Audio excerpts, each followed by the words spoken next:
थोड़ा रुक कर सोचिए। जिंदगी में लगभग हर इंसान कभी ना कभी उस दर्द से गुजरता है जो सीधे पेट के अंदर से उठता है। एक ऐसा दर्द जो अचानक आता है और इंसान को दोहरा कर देता है। वो दर्द जो पेट की मांसपेशियों को जकड़ लेता है, कस देता है और लगता है जैसे शरीर पर किसी और का कब्जा हो गया हो। इसे कहते हैं स्पैज़म। दरअसल जब पेट की आंतें अचानक सिकुड़ जाती हैं तो दिमाग को सिर्फ एक ही चीज महसूस होती है, दर्द।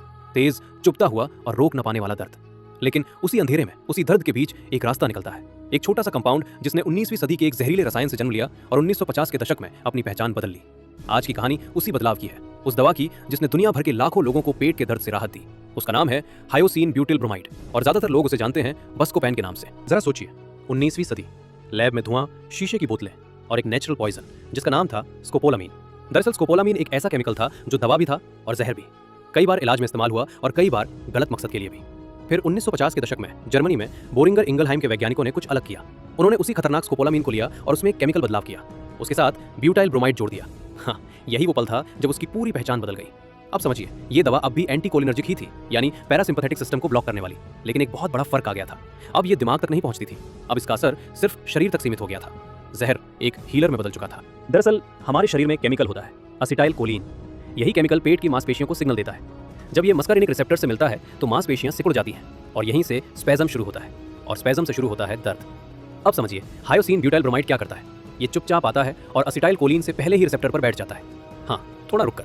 जब रिसेप्टर पहले से भरा होगा तो असिटाइल कोलिन का मैसेज पहुंचेगा ही नहीं। कोई सिग्नल नहीं, कोई सिकुड़न नहीं, और धीरे धीरे मांसपेशियां ढीली पड़ जाती हैं।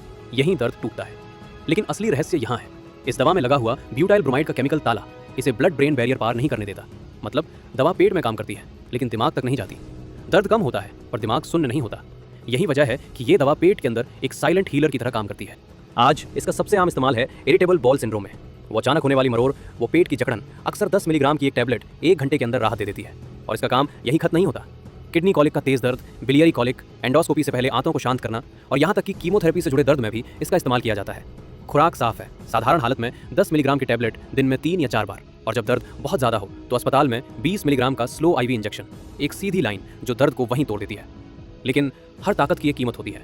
जब पैरासिम्पैथेटिक सिस्टम ब्लॉक होता है तो कुछ चीज़ें धीमी हो जाती हैं। लगभग 20 से 30% लोगों में ड्राई माउथ, कभी आंखों में धुंधलापन, कभी कॉन्स्टिपेशन।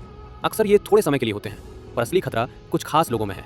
बुजुर्गों में ये कन्फ्यूजन पैदा कर सकता है, और जिन लोगों को एंगल क्लोजर ग्लोकोमा है उनके लिए ये दवा जहर बन सकती है। तो हायोसिन ब्यूटाइल ब्रोमाइड, एक जहर से शुरू हुई कहानी, एक केमिकल ताले का कमाल और लाखों पेटों की राहत। लेकिन सवाल अभी वही है, अगर स्कोपोलामीन कभी खतरनाक था और ब्यूटाइल ब्रोमाइड ने सिर्फ उसका शरीर बदला है, तो जरा सोचिए, क्या उसकी पुरानी पहचान, उसकी पुरानी परछाई आज भी उस छोटी सी टैबलेट के अंदर कहीं चुपचाप मौजूद है।